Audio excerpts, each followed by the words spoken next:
Amanda Carter, Public Relations. Thank you. And I'm Commissioner Denise Driehaus.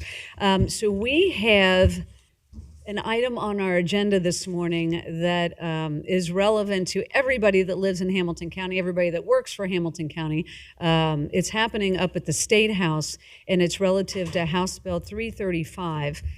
So we wanted to make sure that people in our community understood the impacts of House Bill 335 were it to move forward. And so we'll give some information related to the process, what we've done as a group of commissioners, also the County Commissioners Association. But before we get to that, I want to bring up Anson Turley to kind of tee this up for us. And then Auditor Jessica Miranda is here to give us a presentation related to the impacts of House Bill 335. So Anson, thank you for being here. Auditor Miranda, thank you for being here. Let's get started. Thank you, President Driehaus, Vice President Simone. Appreciate you having me up here to talk about this very important topic. As you mentioned, on June 4th, David Thomas, Representative, he introduced House Bill 335 as a way to deal with the rising property tax, to give Ohio residents some property tax relief. And this commission has shown on occasion after occasion that they have been supportive of giving Hamilton County residents the exact same relief. We know that they need that. However, as it is written, it would have a devastating effect on our general budget. And if you look at the slide here, first would be a $64 million revenue loss because House Bill 335 gets rid of our inside millage authority. Now, the county, as you all know, it's a local subdivision of state government. And as a local subdivision, we have mandated things that we have to do. They're in the law. To do that, we need revenue. And so inside millage was given us as a tool to do that since the 1800s. Taking away this authority, as mentioned here, leaves a 16.1% hole in our budget. Now, think about that for a second. The majority of our budget deals with public safety. So that's going to have an effect on public safety. That goes to our second point.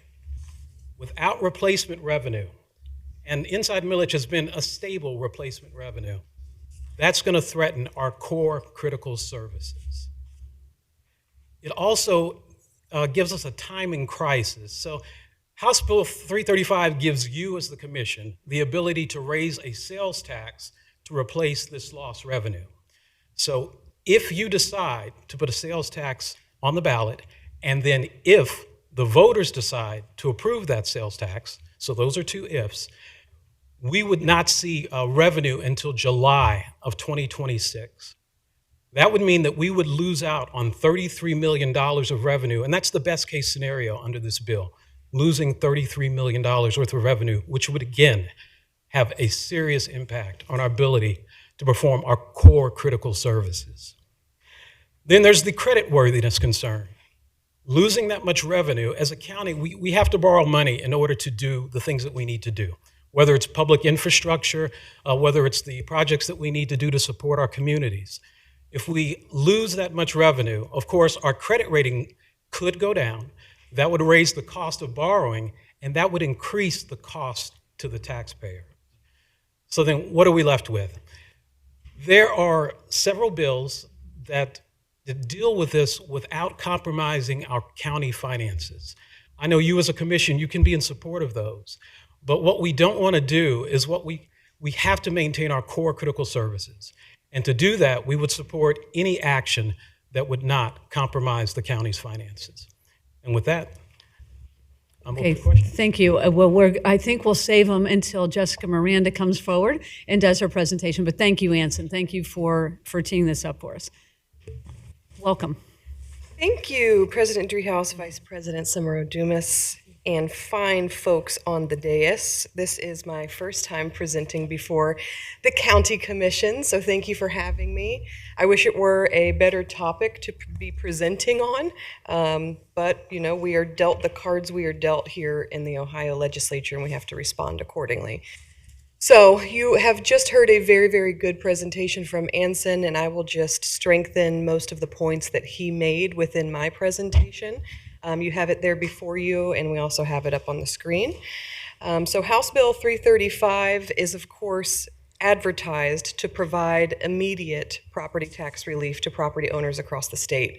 However, leading Ohio economists, the County Auditors Association of Ohio, your very own association, the County Commissioners Association of Ohio, and many other experts have summarized this bill as large-scale tax shifting. And it is, of course, detrimental to local communities, municipalities, and school districts. The timeline of this, back in 2013, we've had large cuts to our local government fund, as you all know. In 2022, we passed a bipartisan fair school funding plan. And in 2025, our state legislature, unfortunately, has let us down and has neglected to pass the third phase of the fair school funding plan. So for House Bill 335, it was introduced on June 4th by Representative David Thomas. On June 11th, it was referred to committee, and they had what's called an informal hearing, which is a little bit different than what they typically do in a House committee. And June 18th, which is tomorrow, will be the first hearing, which has only been invited testimony and written testimony for this bill. And happening right now while I'm speaking is a press conference going on in Columbus with the Ohio House Democratic Caucus, the Ohio Association of Professional Firefighters, the Ohio Municipal League, and the Ohio Education Association, all standing together in opposition of this bill because they know these 4 irreversible impacts that this bill will have. Hopefully I'm doing okay on my clicker. Connor, am I on the right slide? If not, feel free to grab this clicker from me and just do what you need to do. Okay. I cannot talk and click at the same time. Okay, so the biggest, most problematic piece of House Bill 335 is, of course, the elimination of inside millage. The impact of this is a massive loss of local funding. It puts us as a county and many other municipalities throughout our county at a public safety risk, and it is a threat to defaulting on local bond obligations and lower financial credit ratings.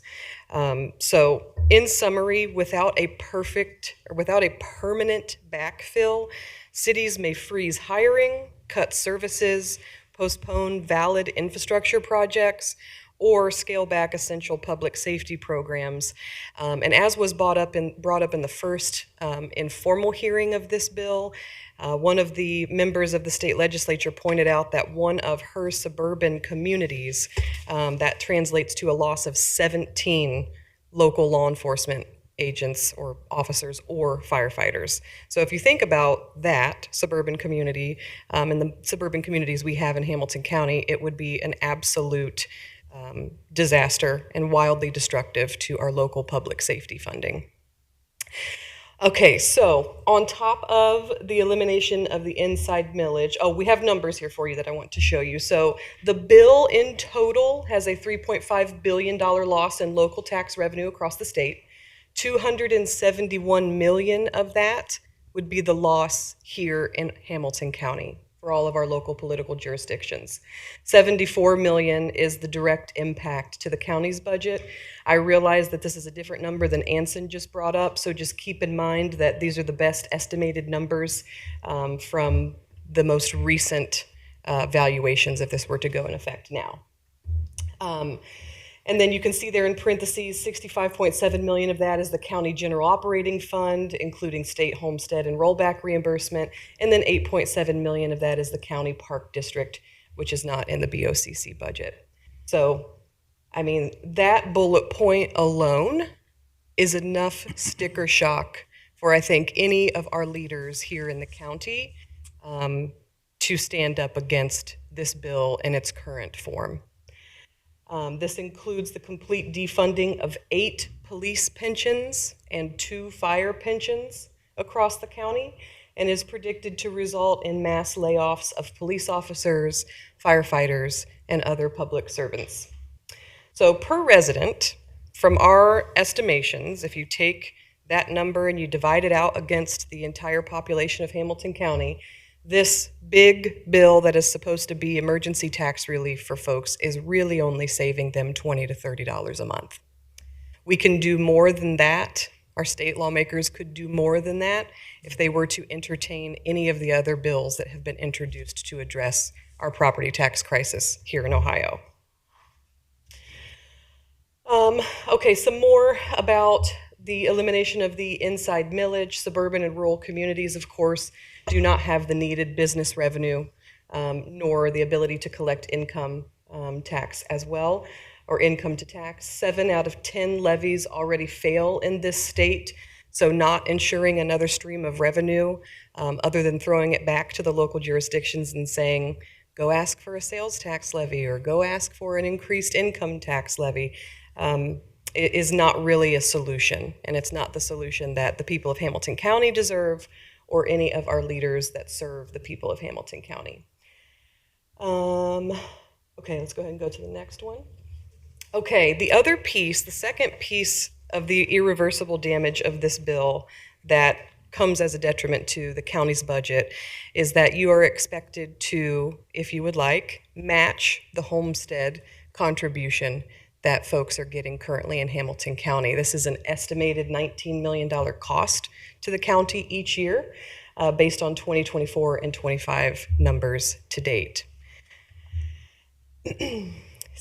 Wire County is expected to foot more of the support when the state doesn't put enough skin in the game. And I think I watched the informal hearing committee of this, of House Bill 335. I've watched a little bit of the press conference today. I've been keeping up to date with what the folks are saying throughout committee. And so far I have seen no solutions of what that permanent stream or backfill is going to be. So this is more of the same, unfortunately, from our leaders in Columbus who are doing the best work they can to strap our local government funds and make it almost impossible for us to provide the safety services we need in our local municipalities. Okay, the irreversible impact number 3 is the property tax inflationary cap. So it caps property tax collections at inflation for school districts at the 20 mil floor, and it creates a credit on each property tax bill after each reappraisal. This is expected to be deemed unconstitutional since it creates different effective tax rates for identical properties based on location. I will point out at this point in the presentation, there are a lot of things in House Bill 335 that could potentially be unconstitutional. It was brought up in committee that there is a Supreme Court hearing or case from 1938 regarding those bond rates we talked about earlier. So that could be a potential constitutional issue for this bill as well in its current form. And then lastly, I will talk about the irreversible impact number 4, which is the change to the County Budget Commission, which directly affects the auditor's office here in Hamilton County, as we are one of the 3 people who currently sit on the Budget Commission. House Bill 335 requires county budget commissions to hold hearings if a jurisdiction carries over more than 50% of its funds, and if that fund collects property taxes. This relates to another bill called House Bill 96, which adds 2 elected seats to the Budget Commission. The County Auditors Association has pointed out time and time again that this is very, very problematic in House Bill 96 form as well as House Bill 335 form, because if you're talking about adding elected members to an already functioning body, especially in places across the state that have multiple counties that cross jurisdictional lines, we have pointed out all of the problems that this could bring to local budget commissions. And here in Hamilton County, our budget commission has been functioning adequately and efficiently for the last 50 plus years, no matter who the elected officials are that sit on that board. And we don't think anything needs to be changed to the budget commissions. Okay, and then this is something Anson touched on as well. There are unachievable deadlines and of course a mismatch of time frames outlined in House Bill 335. Budget commissions typically receive certified valuations from the Ohio Department of Taxation in November or December. These valuations cover the over 350,000 parcels we have here in Hamilton County alone. An October deadline is just impractical given the time required for valuation, ODT review, and final rate setting processes that we do in our office. Tax collection based on adjusted rates does not align with the fiscal year used to evaluate this 50% threshold, and again, imposes an irreversible detriment to the processes that we do on the Budget Commission. Okay, and then the property tax billing process may be ineffective in communicating rate changes. Tax bills that are paid through mortgage escrow are not mailed to property owners, which makes this proper notification impossible. And then these single-year adjustments are ineffective and significantly burden county auditors and treasurers' offices to communicate the impact of this change in policy. So in summary, all fast, all too quick, moving through the state legislative process in a way in which we haven't seen things move typically before.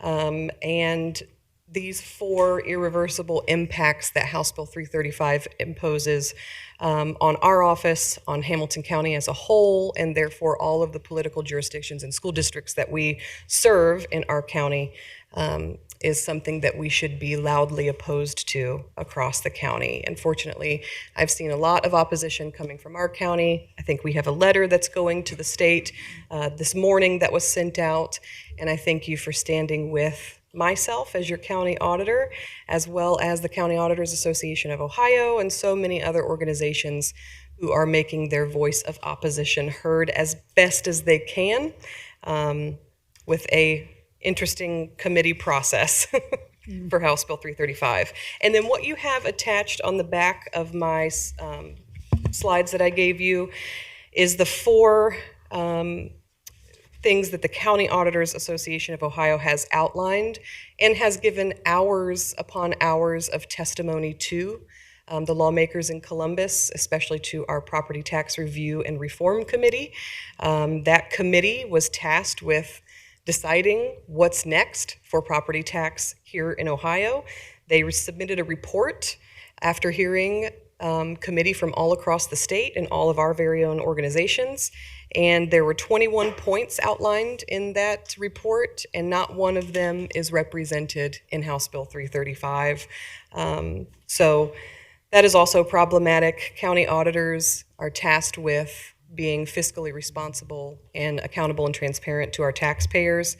And county auditors know what to do with the current property tax crisis here in Ohio, and we have submitted that information and just want you to have what those 4 points are there so that you can continue to uplift that sentiment as well.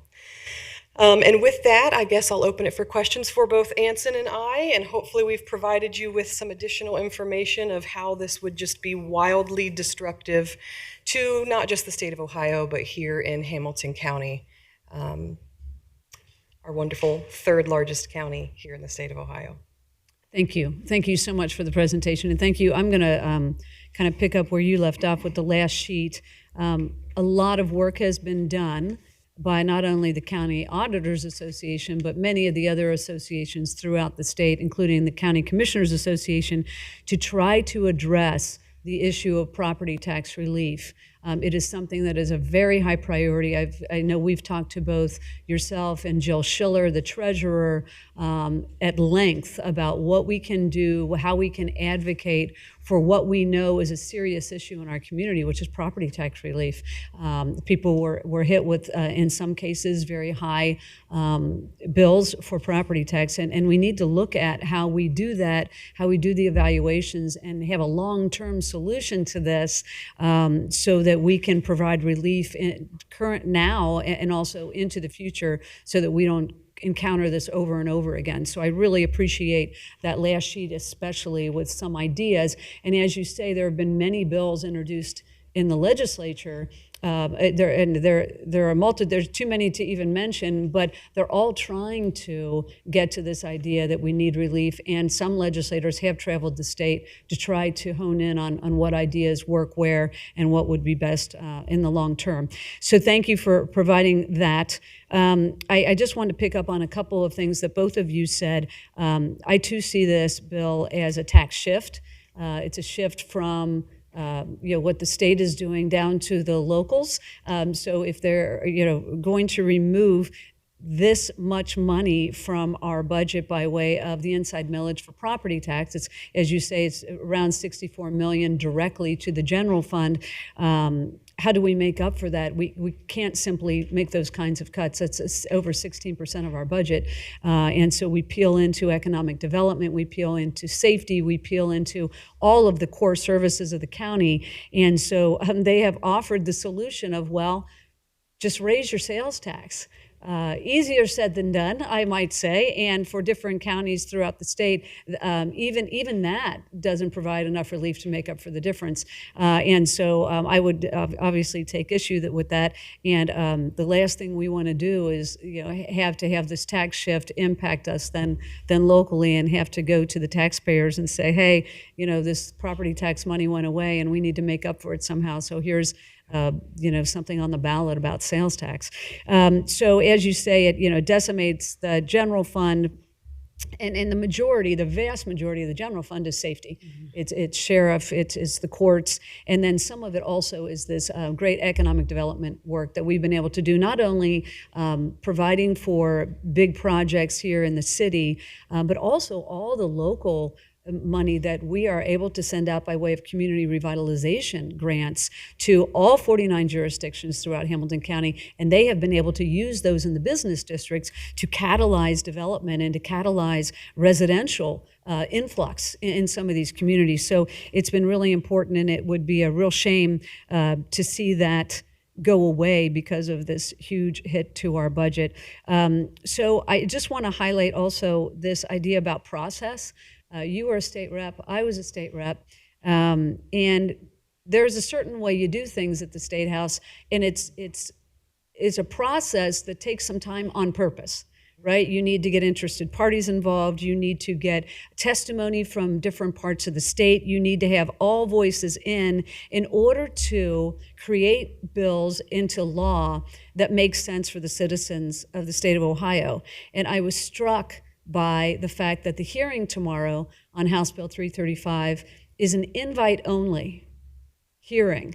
I've never heard of an invite-only hearing ever, and I was in the State House for 8 years. And I don't know if you've ever heard of it, but it's a new concept to me.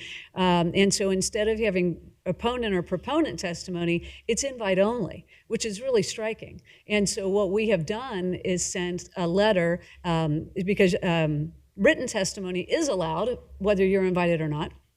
And so we have offered written testimony as a commission, but we also asked all the countywides if they would like to sign on, knowing that the impacts are for all of us. And the vast majority of the countywides, in very short order, said, yes, put my name on this. And so we have sent that as a matter of opponent testimony to the state. And then you mentioned it, and I want to just highlight it. There are many then other organizations throughout the state of Ohio who are also offering opponent testimony. And I think it's striking because of the diversity of the group. And so I'm going to just list out, if I can find it, who those groups are. So it is the Buckeye State Sheriff's Association, County Commissioners Association, the Association of Chiefs of Police, the Ohio Fraternal Order of Police, the Ohio Prosecuting Attorneys Association, the Ohio Municipal League, the Ohio Mayor's Alliance, the Ohio Job and Family Services Directors Association, the Public Children's Services Association of Ohio, and the Buckeye Association of School Administrators. That is quite the collection of organizations throughout the state of Ohio who are always advocating for our citizens and for our taxpayers signing on to opposition to 335. So I thought, and I appreciate your presentation, Anson, I appreciate your presentation. We need to make the community aware of what's happening, because if this were to pass, and so 335 is one thing, it's a standalone bill. The fear is that while that might not move forward in and of itself, pieces of it might find their way into the budget. The budget's rolling through right now. The deadline is the end of the month to get that thing passed. And so what the alarming to me is that some of this will be peeled out and go into a budget that has so many other things in it, and then get passed. And then the impacts are the same whether it's a standalone bill or not. So that's kind of what has raised the alarm bells. And if you could just elaborate, I just have this one question outside of my soliloquy. Auditor Miranda, so you are part of the Auditors Association, and I'm interested to know if that's from CCO, the County Commissioners Association. That's what is most concerning to us, is the expedited timing of this and the huge impact that it might have on our communities. Is that a sentiment that you're hearing from your organization as well? Yes, absolutely. Everyone is quite alarmed at the way in which you have outlined the committee process is going thus far. Because, the thing that has been said over and over again, whether it was in the informal hearing or the press conference that they had when they introduced House Bill 335, is that the people have spoken. The people want property tax relief. We agree with that. Mm-hmm. We've been talking about that for years. We've given hours upon hours of testimony to that, and our 4 pillars of things to fix is outlined in the paper that I've provided for you, and you can find it on the County Auditors Association of Ohio's website. Unfortunately, House Bill 335 has none of those things incorporated into it, and it is passing the buck onto local municipalities and local counties and saying the state's not going to give you their fair share, just like the problem we have with school funding in this state. It's been deemed unconstitutional since the 80s because it's an overburden on property owners. This is going that same route in Ohio, and I would humbly disagree with the sponsors of House Bill 35 and what their sentiment or their talking points has been thus far. They are correct in that the people have been crying out for property tax relief, but this is not property tax relief. This is tax shifting to other ways in which we can tax folks, which is sales tax, income tax, etc. And we do not want to do that. That is not the right thing to do, and it certainly is not property tax relief. Thank you. Commissioner Somero-Dumas. Thank you. Thank you both for your presentations. I think you've said, I was writing my notes, everything I was going to say, but passage of House Bill 335 would be devastating. We've already said that. Let us not be fooled. This has nothing to do with property tax relief. It raises the alarm. I was looking at your information under loss of local funding. It said per resident, that's about $30 a month in tax savings. So a property tax relief, this is not. I just see it as a bigger picture. And that's why I say let us not be fooled, because I think the state is trying to reduce the viability of counties in general and to reduce the autonomy that we have. Anson, or is he still here? There's another House bill where it's going through the legislature to reduce the viability of townships and villages. Do you remember what House bill that is? I can research that for you. Okay, but it goes into the same theme of taking away the power, and that bill would also, after 10 years, they would be audited whether or not they should exist and all of that. But I think the state is trying to take away more power from our counties and what we choose to do as a county. So this would be devastating if this happens. So they're masking it. They say you can put lipstick on a pig or something like that. But this is definitely not property tax relief, but it gets the attention of people that are listening. That's all I have. Thank you. Do you have any closing comments, either one of you? Thank you. Well, thank you for being here. Thank you for the written documents. It's really helpful, and so we'll be keeping track. Anson, I know you'll be keeping track of this as we move through. But thank you for raising the alarm with us here in Hamilton County. Appreciate the time. Thank you for having me. Thank you. We have 2 other items on our agenda. They're both executive sessions. So I'm going to move that we go into executive session pursuant to RC Section 121.22G2 to discuss the sale or acquisition of property, and then executive session pursuant to Ohio Revised Code Section 121.22G2 to discuss the sale or acquisition of property. Second. Commissioner Dreehouse? Yes. Commissioner Somero-Dumas? Yes. Thank you.